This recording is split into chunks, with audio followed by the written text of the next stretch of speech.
So because I've shared my screen, I won't be able to see the chat box. So I'm going to rely on Vanita, you and the team to just Absolutely, tell me. absolutely. Yes, yes. So this is a very interesting topic, and while Vanita's been very kind and called me an expert, I think I'm still learning on this one as well. And what I'm going to share with you today, let me start first by saying it's completely personal. It's my own learnings. It doesn't reflect that of my organization at all. What's the objective? I'm hoping that at the end of these, 45 minutes, uh, that can we discuss, etc. You go back feeling a little bit more confident, a little bit more comfortable with the idea of picking up a negotiation that you not be thought about doing in the first place. You may be holding yourself back. Where have I picked my data from? A lot of HBR articles. I did a course myself from Cornell about 2 years ago, and I actually particularly did a course on negotiation and gender bias for women, and it really opened my eyes. So I've pulled some from there. And my last one there is life itself. And I think I will share my personal experiences as I've gone along in different times and how I've seen some of these strategies help me change. So what's the big one here?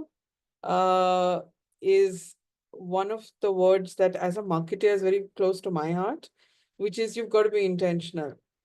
Nothing that you want to master. I think it's fabulous that we've used the word mastery, because nothing that you want to master can happen if you're not intentional about it and you don't have a strategy. So I'm sharing a bunch of things. Some may seem generic, some may seem, oh, but this doesn't apply to me. But there will be some elements which will resonate, and you'll be able to say, this sounds like what I need to work on. So I guess hear it through and then we chat at the end as well. And I think let me address the elephant in the room, so to speak, which is there a gender bias when it comes to negotiation? And I think the answer is yes, there can be. I think as women, we've all faced it at different points in time. And I can't do show of hands, but if I was in a room and I asked you show of hands, how many times have you felt that, oh, but he just said that, and I said the same thing, and it just landed differently? Now that's reality. That is just the reality of what all of us come to the table with. Gender exists, gender is real, perception biases exist, and they exist even for us, the way we look at things as well. I don't think I want anybody to start feeling like, oh my God, I'm a victim and there is a bias against me.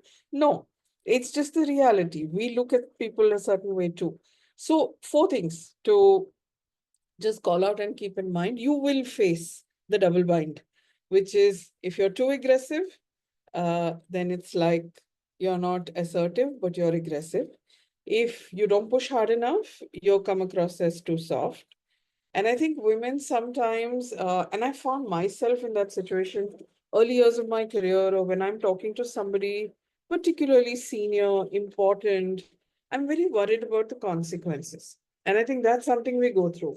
Will this person not like me after this? Will this person stop talking to me? Will my impression change? Will they look at me very differently after today? And we do have the overthinking gene. I think all of us do. And that goes on at the back of my mind, and it's real. The second one is it's a balance. It's a tightrope act. You have to demonstrate confidence, which is where the assertiveness comes from, but you've also got to collaborate. And I have often seen people in the room, and I'm going to talk more, okay? So even if there are men listening, there can be bits you can pick up. But very often I have seen this extra push, and I call it you fought to get your place at the table, but stop fighting. At some stage, you've got to stop fighting. And I think we forget that. We go right through with it and we think everything is a fight. So no, exhibit the confidence, but also be collaborative. Because there are two people or multiple sets of people involved in negotiation. The third one, Understand who you're dealing with, understand the status, the power, the dynamics, what is the thought process the other side is coming to the table with. And that itself, and by the way, your own unconscious bias. When you're dealing with different sets of people, we go in feeling differently, saying, oh, this one is easy, or oh my God, will I lose my job if I ask this question? Right? That defines our own attitude, our voice, our tonality, etc. And the last one, which I've become a big fan of over the years, and I've been asked this question many times by people when I write emails or have a conversation saying, how do you do this? And my answer is very simple. I work with facts. I keep emotions out of the equation. I come with emotion, I come with passion that drives me, that's driven the homework that I do. But at that time, objectivity is key. And data and facts is very important. They strengthen your position. Because remember, if negotiation is a game, and we think one side has to win versus the other, and I'll come to that. Everybody's looking for chinks in the other person's armor to push a little, to get a reaction, to get you off. Okay. So, but as women, these are some things which we'll do very well to keep in mind absolutely while we are functioning. Okay. Two things. I've said intentional. There are two aspects to it. I'll tackle the first one first, which is your approach has to be strategic.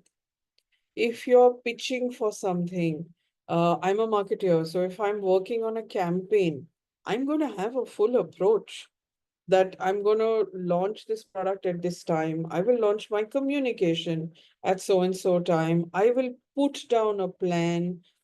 There's a beautiful word there which I learned through my studies on negotiation. I'll come there. I'll have ambitious goals, but I'll also understand what the realism and the baseline is somewhere. And where I begin defines where we go from here. I think many of us have bargained. I'm going to go to Sabzi Wala. I'm going to go to the clothes we buy. We start with a bargaining mindset sometimes. Where you pitch at is where you begin. And always remember that the pitch is where you start, whether it's a number, a position you want to take, that's the starting point, and everything then derives from there. So planning all of that matters. There's a word that you see there, which is BATNA, which is really your best alternative to the negotiating agreement, which is you have to go in with an alternative in your mind. What are you willing to, for want of any other word, settle for? What are you okay with? Which also means you go in saying, this is my boundary. I'm not okay with anything less than that. You've got to have the courage to go in with that. So when you have this approach, it's literally like saying, sit down, put pen to paper. And funnily, I'll give you different examples of this. And sometimes power of hindsight, sometimes learning. But I never walk into any meeting. And Vanita, since we are live, I'm sure there are many people listening.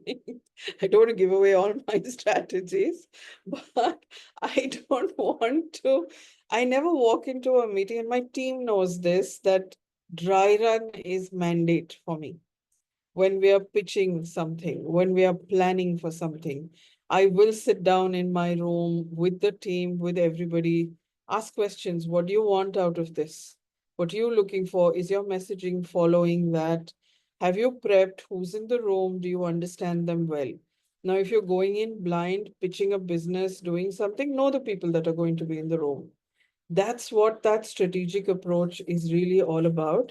And timing. I have on occasion gone in with 3 or 4 things that I'd like, but I sense that something's gone off, timing's not right.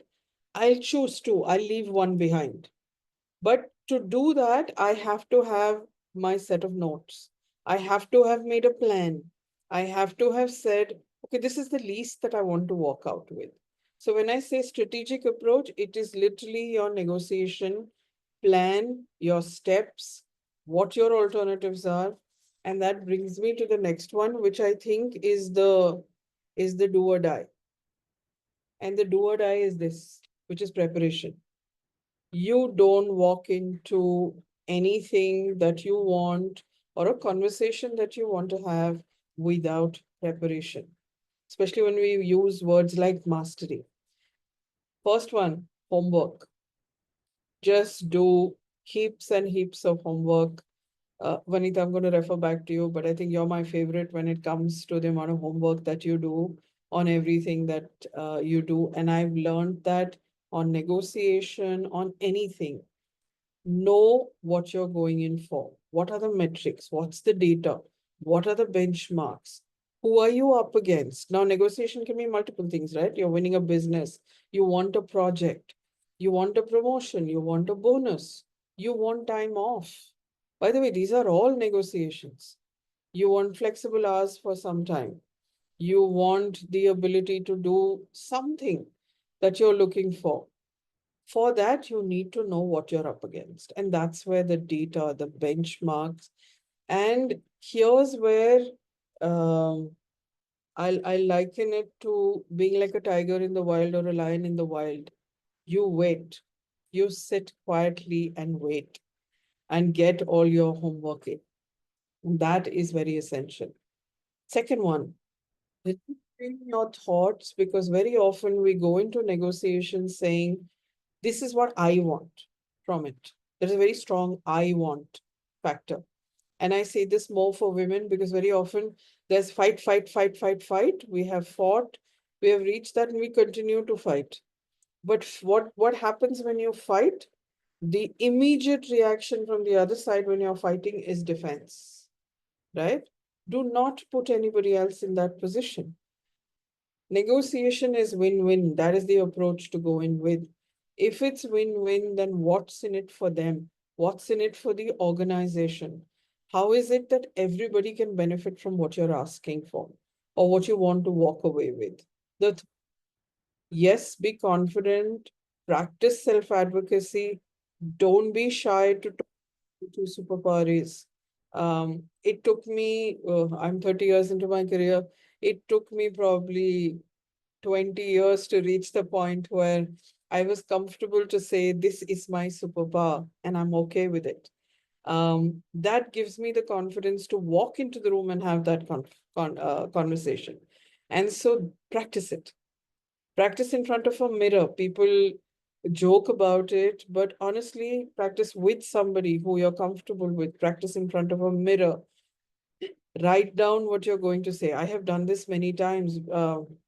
My appraisal conversations, difficult conversations, write down what you want to say. Conflict situations, because conflict is also a negotiation where you want to walk off with a win-win for everybody involved. And the last one that I was saying, which is just role play. Please role play. We think it's not required. Oh, it's okay. I'll wing it when I go in. No. When you're going into complex situations like this, winging it sometimes is necessary because you'll get thrown a surprise. But the more prepared you are, the more you've rehearsed through, the less you can get thrown off your game because you'll be able to come back to it because you have a central line that you've put down as your thought process. So that's the preparation story and strategy. The next one, which I think is the superpower we all need to develop. We need to, when I say self-advocacy, we need to understand our own power. What is the power that we are walking into the room with? When we are having a conversation with anybody, personal, professional, this applies in all situations. You can have three types of power that you can leverage. One is you can have position, which means you can have power in the real sense of the word. Second is you have knowledge. You're the expert. You understand this subject better than anybody else. The third is you have the relationship, you have the charisma. How many people have we met that we talk about that, this person charms just everybody through and somehow gets their way? So there are three types of power that each one of us enjoy. When you're walking into a situation, whatever that situation is, understand what power are you wielding. Because if you walk in feeling like I don't have any power, don't walk into that room till you've identified what is my source of power, because we all have a source of power. You have to find it, you have to identify it, because we all have it. And it can be any one of these things. It can be a relationship. It can be longevity if it's a job. It can be a deep understanding, whatever it is, but we all have power. So I call it, don't give the remote control to anybody else. Keep your power, keep the remote control in your hand, know which button you're pressing at that point in time. Second one, which relates a lot to emotional intelligence, which is please, please, please read the room. Don't walk in with a set of assumptions and go blindly. I have seen people do that, and I've seen them fall miserably and come back and say, but what did I do wrong? And what you did wrong is nothing else. You didn't use silence effectively. You didn't stop to listen what the other side was saying. You didn't read expressions that you had in front of you. You didn't take time to maybe smile. And sometimes it's as simple as smile. Don't get so agitated. Just smile. Maybe say something that establishes connect, and build the rapport. So anything and everything you know or would like to know about EI and understand it better will help you when you walk into rooms like this, because your awareness, your control of your own emotions, reactions, understanding of what everybody else is saying is the key at that point. Because while you've prepared, now I'll throw the googly, you've prepared, but you will always get surprises. There's nothing to say that you've prepared and everything will go exactly according to script. But your ability to read the room will allow you to come back to what you prepared, the scenarios that you may have thought of in your preparation, and you will respond, not react. That being the essential point and the difference. So, therefore, this becomes such a critical moment, and especially if it's a tough negotiation. If you're dealing with somebody who has, let's say, extreme position power versus you, who can throw you off your game, who knows what buttons to press, then your ability to read the room, use silence, establish that rapport, have the data handy with you is invaluable, because you shouldn't get thrown off your game. You get thrown off your game, we all know. Then the other side has taken over, in a manner of speaking, and you've been led down a different path. So that control, extremely important. I know it sounds very manipulative in some ways, but it isn't. It is about you standing strong on what you have believed in, what you've come to the table with. One important point here, you may sometimes have missed some data. You sometimes will walk into a conversation and discover a facet of information that you never had, or you'll discover a perspective that you didn't have. Now, if you've done enough preparation, sometimes you'll be prepared for it, you'll be okay. But those are times sometimes where it's okay to disengage and take a few minutes for yourself and come back, or steer it in a way that allows you, the swan paddles furiously under the water and you see it as gliding. You paddle furiously in your mind to say, okay, how do I deal with this situation? For which supreme control and mastery over your own emotion at that point is important, and the listening skills. And there is nothing wrong in saying, we need to pause this for a minute. I've seen enough people do that very effectively. And sometimes we don't because we feel, oh, I'll look bad. But no, there's nothing wrong with gathering your emotions for a minute. People actually respect you for that. Uh, Nothing in negotiation can happen without persuasion. Now, for me, some of these things come actually, thank God, intuitively also, because that's the function I perform. I am a marketer, I am a communicator, but believe me, even then, there are times you walk out of the room and say, oh, I should have said that then, right? So I'll come back to a different point, but storytelling always appeals. Walk in with an interesting story or a situation. I'll jump from that to the last one. Sometimes your vulnerability or the situational vulnerability that you face, um, and something that is important to you, it's okay to put it on the table. Put it in an interesting fashion. Doesn't have to go out in a victim fashion, but it has to go out in an interesting fashion, saying, you know what? Um, I know somebody who's part of my team, and I thought she did this app beautifully. She was having some issues that she was dealing with at home, and she wanted to talk about uh, those days nobody did hybrid, nobody did work from home. I'm talking 5, 6 years, 7 years earlier or so. She wanted to build in this allow me the flexibility. And people had just started talking about flexibility. And she did not mind sharing some of her personal crisis that she was going through to be able to explain why that flexibility was important to her. It was not emotional, it was just facts. And in doing so, she managed to get me to agree very quickly, saying, okay, for a period of so and so time, while you need to deal with this, that's fine. We will make the exception. I will get the permission and back for you.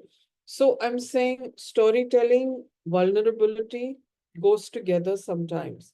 We have to be okay because if you want something from the other side, the key factor there is help me understand. You can't say I want it because I want it or because I feel this way. That starts to sound willful.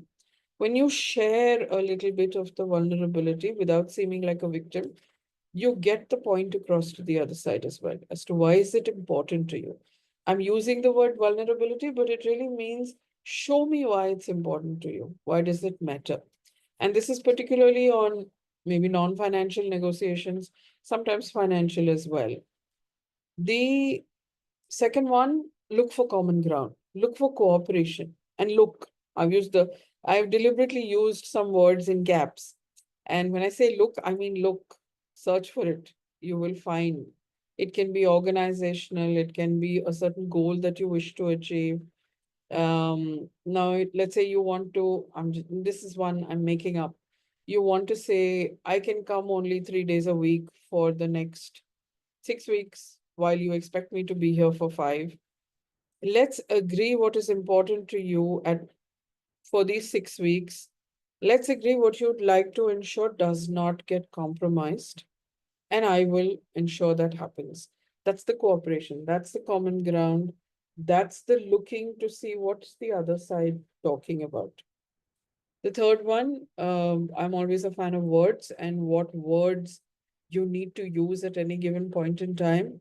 And the word we versus I makes a huge difference to the response that you get from the other side because the we is the collective, the we is the win-win. It's you and me together need to achieve this.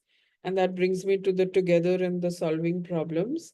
When we go in for a negotiation, when we'd like something, the automatic assumption there is it's give and take. I'm going to ask for something that is probably um, going to cause some situation or the other side is uncomfortable with, or in a very financial negotiation, it's numbers. You've got to give this, I've got to give something else, I've got to get a certain value for what I'm giving as a service, but I need to show value add. And that's where the together, which is what is the problem that we're solving together. And the very simple, I'm going to be very, very simplistic here and say, if you're negotiating a rental agreement, if you're negotiating your bonus, if you're negotiating your salary or your joining bonus, or even how much you want to get for a certain business that you're pitching for, look at what, and that's, I'll take you back to the preparation that I spoke about. You should have done your preparation to know what's the other side looking for and solve together. To do that, one big thing when I said look and keep EI and read the room, listen at all times. Don't assume that because I've prepared, I know everything. Sometimes I've seen people trip up on that, which is, oh, I've got this. I've done it. Good to have the confidence, but you've got to keep listening because you may not have got it. Something new might come up. The person on the other side may be having the worst possible day, and you then disengage and say, you know what, we'll do this another time. Or you're listening enough to try and counter. I think I call in a negotiation situation, you've got to be a juggler. You've got to decide which ball am I pulling up now because this is not working.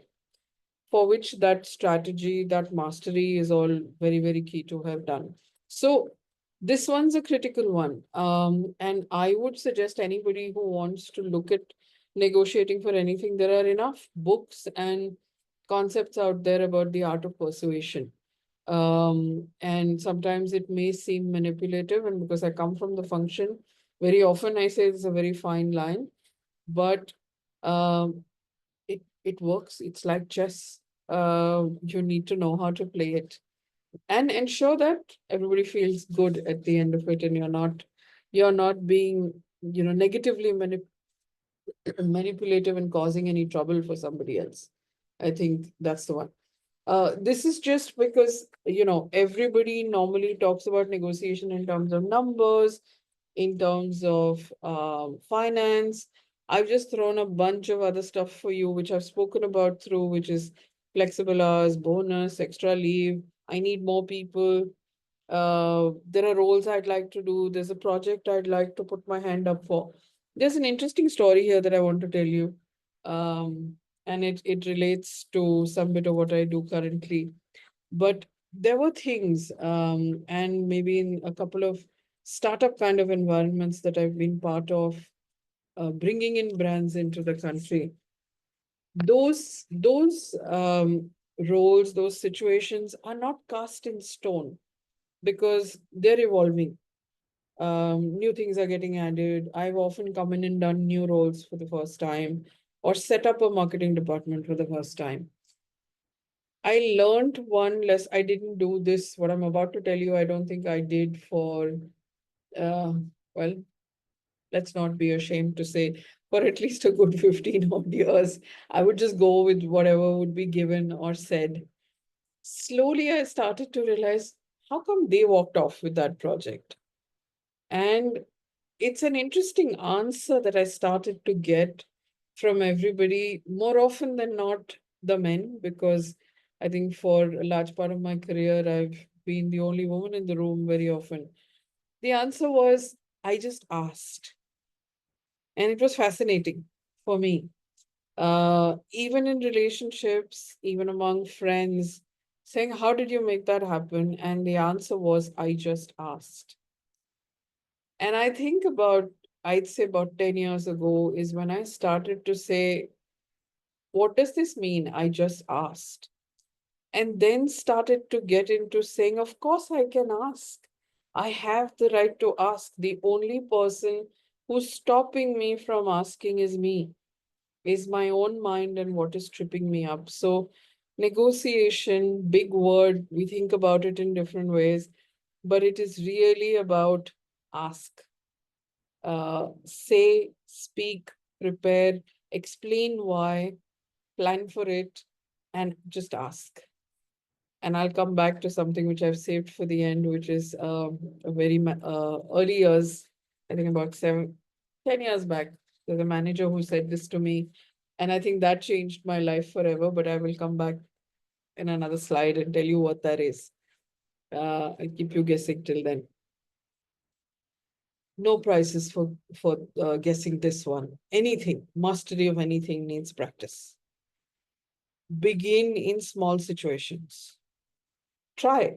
Um, try it with try it at home. Try it with kids. I think everybody negotiate. Kids, I think, are master negotiators. They know exactly how to negotiate with you. Learn from them.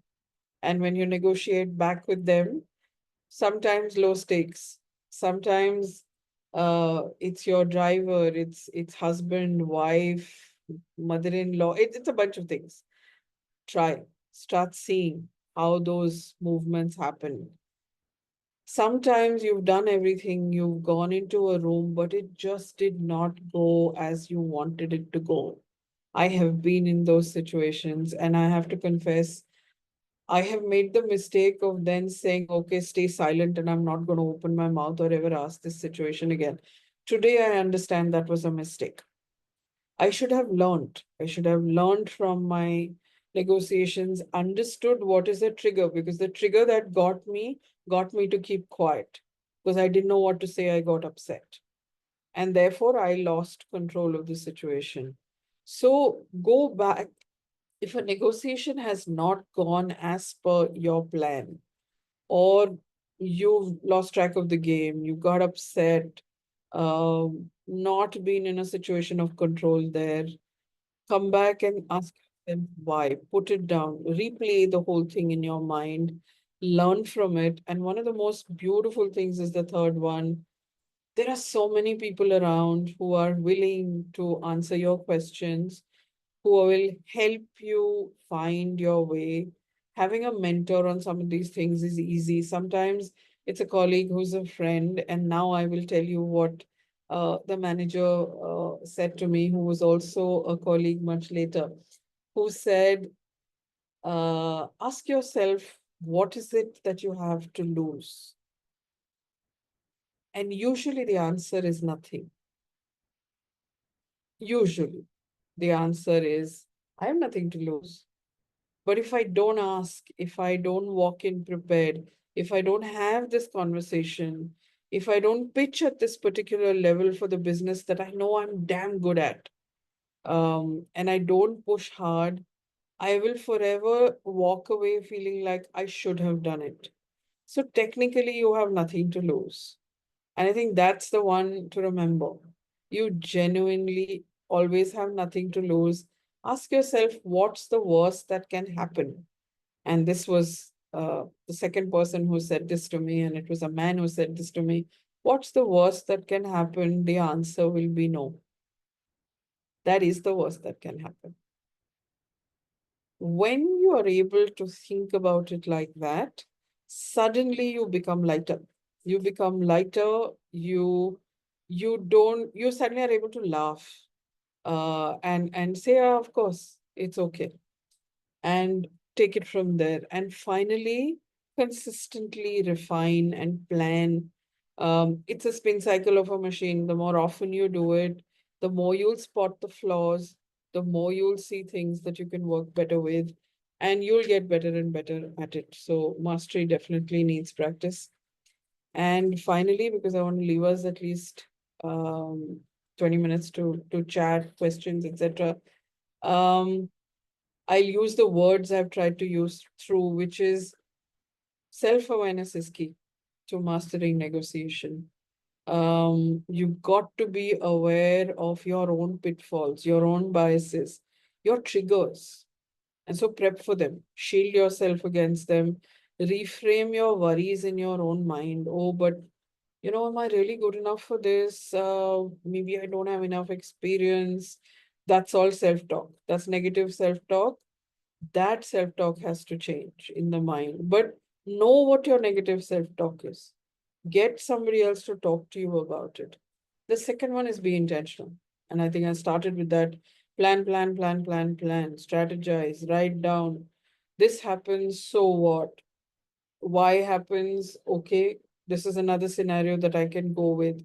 Somebody says this, okay, this is what I can say. Oh my God, what if he or she says something really horrible or loses their temper?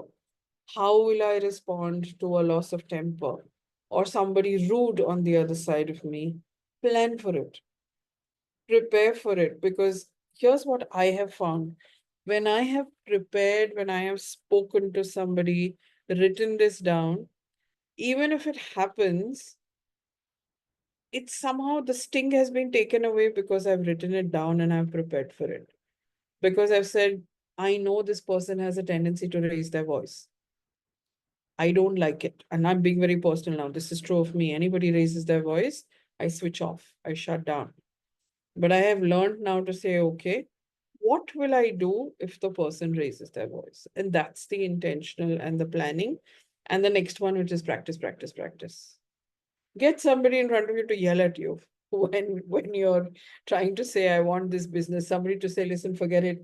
Who do you think you are? You're absolutely useless at this. I have 10 more people who've asked me for this project, and they're far better. Why should I hire you? And I'm sure we've heard these ones. Think about a joke, or think about something that you will change, or have the guts at that time to say, sure, you'll find 10 other people, but you won't find me. By the way, once I've done that, and I actually, the whole room burst out laughing because I was told, wow, humility. I said, no, there's absolute humility, but there's also absolute knowledge that you will get that. Now, that comes from practice. I know the person I was, but I've never been able to open my mouth and say this at some point in time. Read the room, I've spoken about, particularly in negotiation situations. It's like everything on, all sensors on, all antenna up. And if you've heard something, make your notes, and be quick in your mind, because if you've practiced before, if you've done the top three, then you've got situations in your mind on what happens when this happens and how to deal with reading the room. And I'm a learning junkie, so I will say this, having just done a course on this topic as well 2 years ago, 3 years ago, like I mentioned. Learn, learn, learn, read, read up, listen to videos. We're so lucky. We live in a world where from YouTube to a chat GPT to Gemini to whatever, they can throw so much information at you. Go out and learn, experience, study, ask the questions. And my last one, which is my favorite one always, in your head, you've got to be okay to walk away.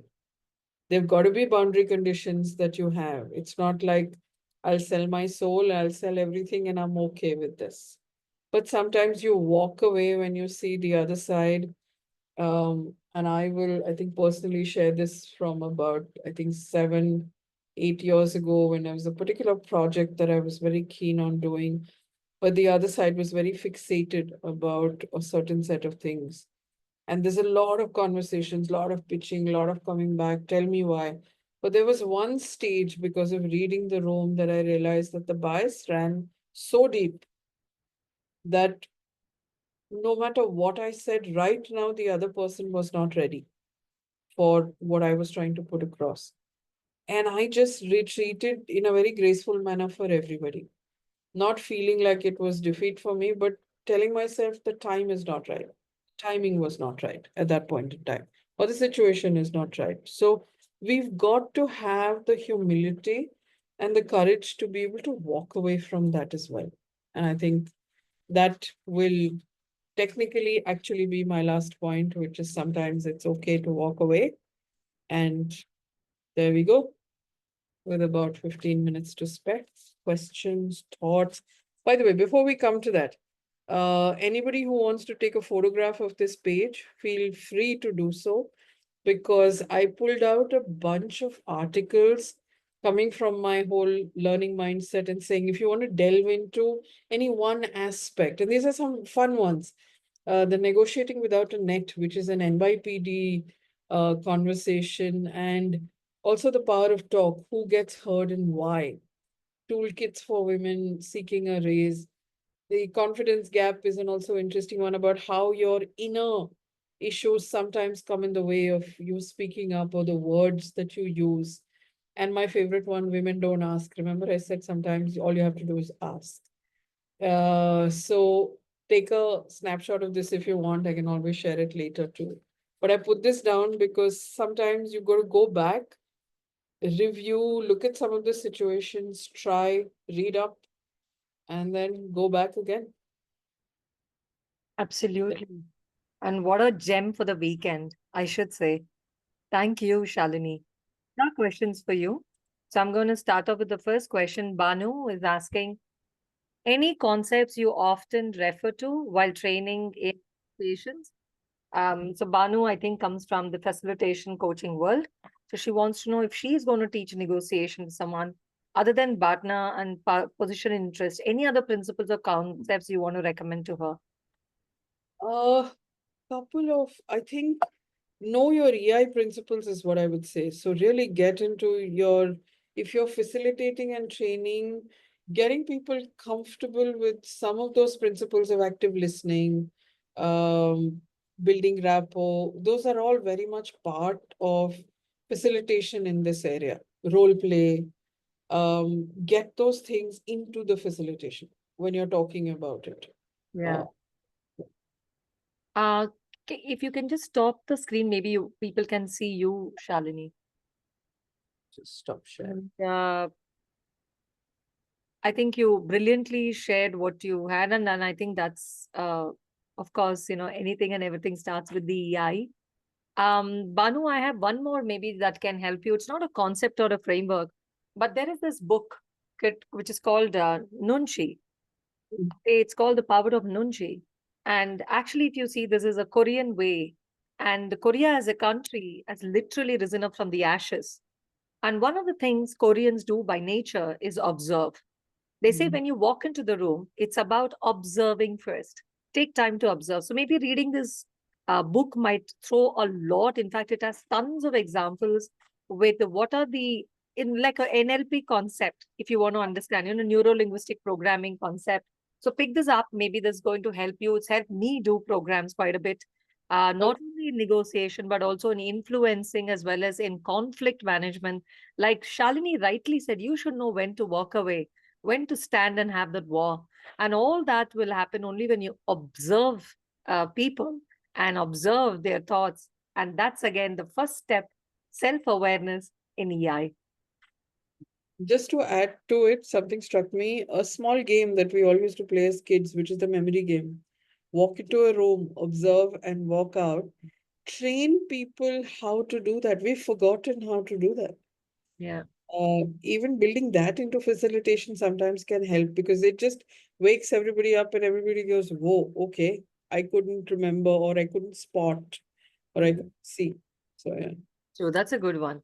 I have Lovely who's asking, in case of promotion, how can we effectively use this skill?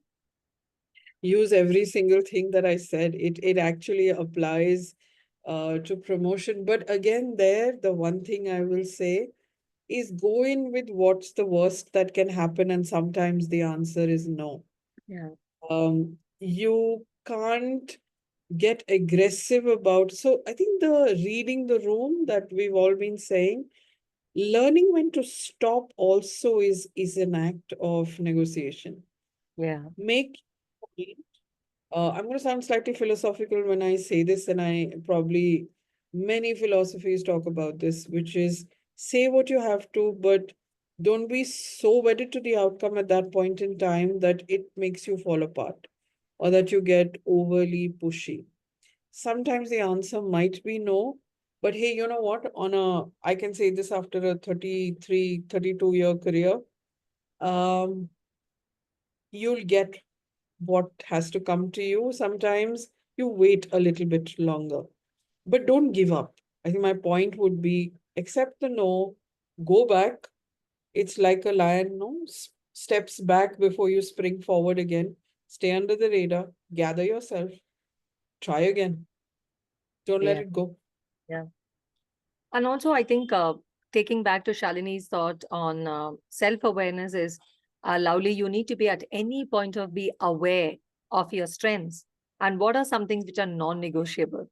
Many times, as you forget women, men, we tend to forget what is absolutely non negotiable for us. And in the name of promotion, what is it that I'm going to gain and what is it that I'm going to lose? And is all this drama worth it? So you need to be super clear. And I think I loved what Shalini said when she Also, started about intention. You need to be super clear. What is it that you want? Because that's where the whole negotiation starts. If you're clear about that, take that long distance. and don't hesitate to ask if you're getting a pushback, if you're getting defensive, if you're getting a no, don't hesitate to ask a simple question saying, what can I do to change this situation? What exactly is it that you're looking for? Or what is it that's not making us find common ground? Mm. Hold your ground enough to ask that. You may be surprised by the answer you get, which will tell you that, oh, okay, this is what the other person's looking at. And hey, I haven't either presented that part of myself, or hey, genuinely, that is a gap. Let me go build up and ask that if I build up on this skill, and I'm talking promotion now, will it make me more ready? Will you be ready to consider? Push the other person, even if it's a no, to say, leave that door open for being reconsidered or saying, Can I do this and come back? Or can somebody coach me for it? I'm really keen. Don't hesitate to say that. I think that's a lovely thing. Thank you so much. There's another question for you. Hubert says, how big role does humor play in negotiation? I'd say without humor, it's uh, ask me, I'll say 80%. Build it in. Build it in. It has to be built in. If you're doing persuasion, storytelling, rapport, diffusing tension, you need humor for all of it. All. Mm. So I have a question for women entrepreneurs here because I know some of them in the room. Is, one, we know what our product is, we know what we're bringing onto the table. At the same time, we also need uh, the client. Mhm. So, what is the best way to ensure that we don't miss out too much on our pricing, and also not, miss the client? Because sometimes, and as an entrepreneur, I think this is like the waging war of price versus client. So what are Yeah. some tips you want us to remember? Because I know you worked in a startup, you did a project before coming back to corporate again. So please, if you could shine. And this is, I'm talking about micro startup company. Micro. Yeah, I get that. I've worked as a freelancer. I've worked as a independent consultant. Uh, Two things. One is know your worth when you walk in. And that's where the little bit of the homework of what are you competing against? What is the mindset on the other side? You have to know that before you walk in. So if you know people in the organization, somebody is giving you a referral, at least check. Um, LinkedIn stock the people that you're going to talk to. It tells you so much if you read their posts, if you read their backgrounds, you understand something. That building rapport sometimes becomes a little bit easier. I have found that help. The second one is know your alternative position, so your BATNA anyway, but also know your boundary and what is non-negotiable. Because if you're saying, I want this client at any price, or are you saying, I want this client, but this is my floor. It's really just not workable for me beyond that. You have to have the courage then to say, what is my no-go? And I think Got it. everybody got to prepare their 2, 3 no-goes before they go in, or Mm, have alternate options, or come up with solutions that you think the other side might face. I know a lot of people who would say, okay, I won't pay you up front, but there's a success fee at the end of it. Are you okay with that? And I've gone in with a couple of people as we've gone in as a group, and we said, fine, we'll take a success fee at the end of it because we really wanted the client. But there's a base costs, we'll be transparent about them, cover our costs. So that mm, while we're working for you, we are not on negative and we're not losing out. The client bought it. Said, okay, mm, be transparent about what your costs are, put them down to me, I'll cover your costs. I said, listen, but because we're all working, we've all got to feed ourselves.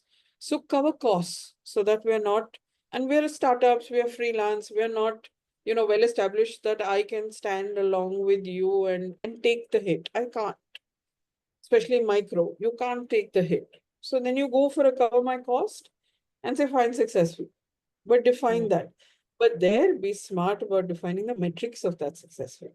Because that's also how a lot of people run away from it and saying, hey, but we this and this didn't happen. Right? Yeah.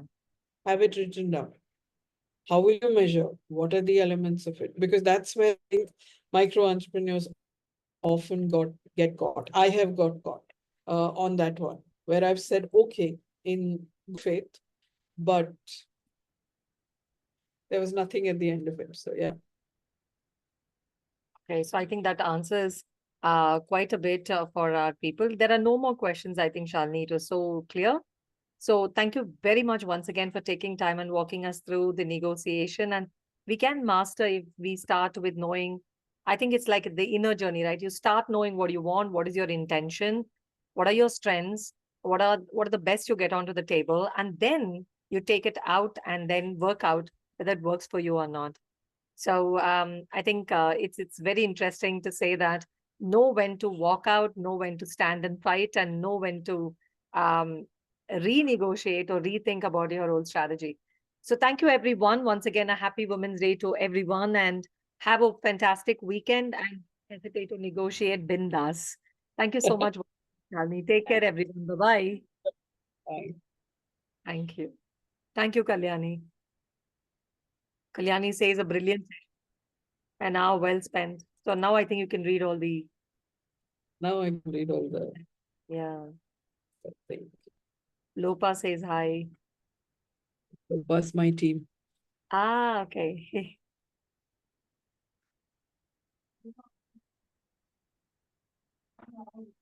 All right. I think everyone is logging off. Thank you once again, and I'll call you back in an hour. Done. Let